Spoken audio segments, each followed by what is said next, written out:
we're making toffee. I'm going to use the butter wrapper just to grease the pan. Add some chopped nuts. I'm using almonds. You can use whatever you like.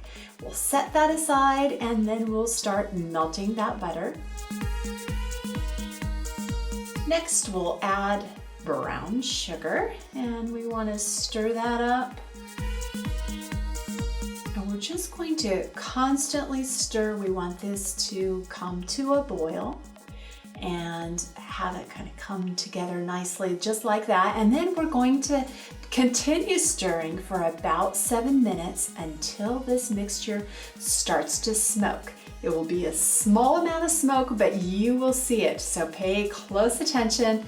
Then it's time for this mixture to come off the heat. Next step, we pour the butter and sugar all over the nuts, not just in one spot. You want to pour it all over. It makes this next step of spreading it easier. Put chocolate chips on, add some, I use a metal pan to cover it.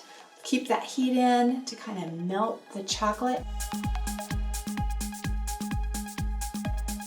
And now here I'm using an offset spatula just to spread that around. Those chips were keeping their shape, but very melted.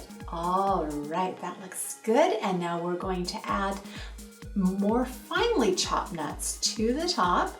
And very carefully, we're going to score this. I did not go that fast in real life. You gotta take it slow. And now we're going to put it into the refrigerator to let that set up nice and hard. Now, I've got these scored lines. That's going to help. This is tough to cut.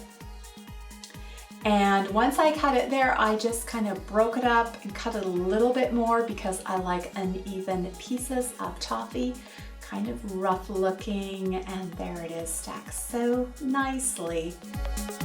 It's a great Valentine's treat. I hope you'll give this a try for your sweetheart.